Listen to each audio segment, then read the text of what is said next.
So, Lone Rider here, and I wanted to talk about this. This is the Bradley Kimura, I should say. And this is the 2018 version with the Coyote G10 scales. And you'll notice mine doesn't have the scales, so I wanted to deal with that first off the bat. Um, there are four sets of scales, and each one has three little screws going through with Torx heads. One handle was fine. The other handle, both sides, all six screws, the heads were stripped out of the box. Now, I intended to run this with just bare metal handles anyway, so I mean it kind of worked out. I destroyed the screws to get them off, but it worked.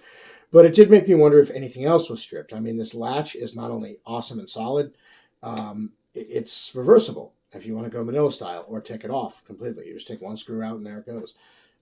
It has a screwed construction up here rather than pinned with Husfer bronze washers. Very smooth, but again, what if one of those is stripped? There's these awesome little hourglass standoffs instead of a solid spacer. They're really cool, but what if one of those screws is stripped? And I mean, if it was just the grip screws, no big deal. I'm not using the grips. But I have to wonder if any of the other screws are stripped, and that kind of bothers me, that I have to wonder that out of the box. Now, this is a really awesome butterfly knife, balisong, whatever you want to call it. And one of the reasons for that is it's a good design. The materials are good. You've got 154 cm blade, and this blade is really sharp out of the box. It's a functional blade steel that will, hold an edge and cut good. You've got a flat grind. You have a nice shape, this leaf shape design. It's very similar aesthetically to the Weehawk blade design, which is one of my favorites personally. Um, and I was looking around for a good balisong. I had a couple, cheapy ones that I got at flea markets when I was a teenager. I forgot I still had them. Found them when I was cleaning out my desk, and then I started looking around and saying, okay, I want a better version that won't fall apart on me. What can I get? The natural thing to think about is Benchmade, but well, Google Benchmade supporting anti-gun politicians, and you'll understand why I didn't want to give Benchmade a lot of my money.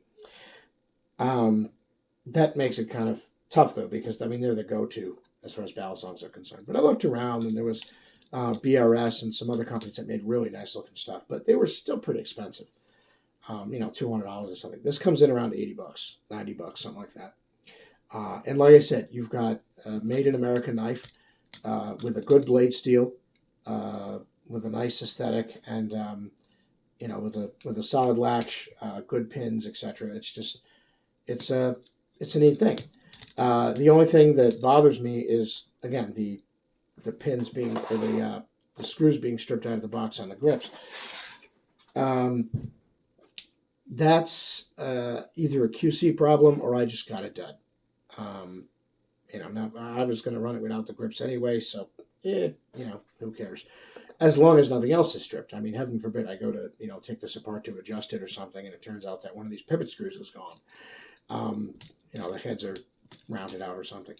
And that's the problem with something being broke out of the box, whether it costs $5 or $50 or $80, as the case may be, is that it's new out of the box. It shouldn't be stripped. Now, I honestly think what happened, I've seen this as a cyclist with bike parts on lower end bikes that people get from, like a department store or something. The people who think they're saving money by not going to a proper bike shop, and then when something does break on their bike and they take it into the bike shop to get it worked on, because of course the department store where they got it doesn't service anything. The bike mechanic looks at it and he goes, yeah, I can't get these bolts off because whoever put them on used power tools. And either over tightened it or stripped the heads. And I honestly think that's what happened here. I think somebody was using like a battery operated drill or a screwdriver or something to put these on and at the factory. Now I understand that's probably quicker, but when you're dealing with little bitty screws, look how small these holes are. That's going to strip the heads. It's just, I mean, think about it. So somebody needs to up their game in the QC. The only other thing I can think of is, if these screws were stripped because that's how they assembled them all, again, using power tools or whatever for these little bitty screws, that's not cool. If I just happen to get a dud, and most of them aren't like that, then go ahead and get yourself one, because this is an awesome knife. And it is functional too with that blade steel. It may not matter as much, if you live in a place where people can actually carry these. I don't, so I use it around the house, but that's about it. But it is well made with good materials, made right here in the USA. Now, part of the quality control, it is made by Bear Ops, and they're known for making low end um, pinned balisongs mostly. They do make some higher end stuff, but um, they're not known as a high end company. Um, so maybe it's Bear Ops QC. The design itself, presumably designed by Bradley Cutlery, seems to be really good. Again, I like the aesthetic. I like the materials they used. It flips really smooth even out of the box. I mean, I just used it for a little while and it's coming to its own. The latch is solid, etc. But again, these screws being stripped out of the box, um, that's not cool. Right? They shouldn't be doing that. I don't know how or why, but my theory is that somebody's sitting there on the assembly line with a battery operated power tool going because it's faster. Never mind that it strips the heads. And that to me goes to it may not be at that point a QC issue, quality control issue. It may actually be a company philosophy issue.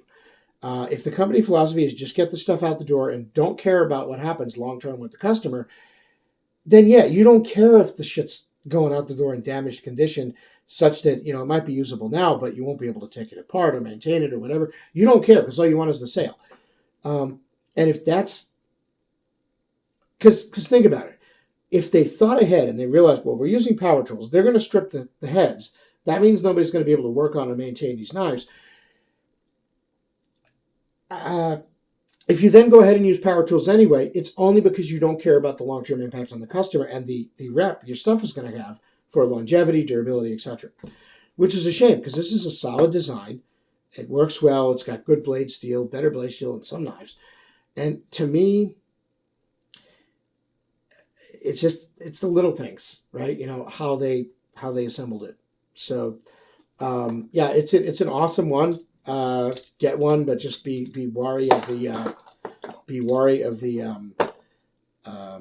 screw heads possibly being stripped. So Lone Rider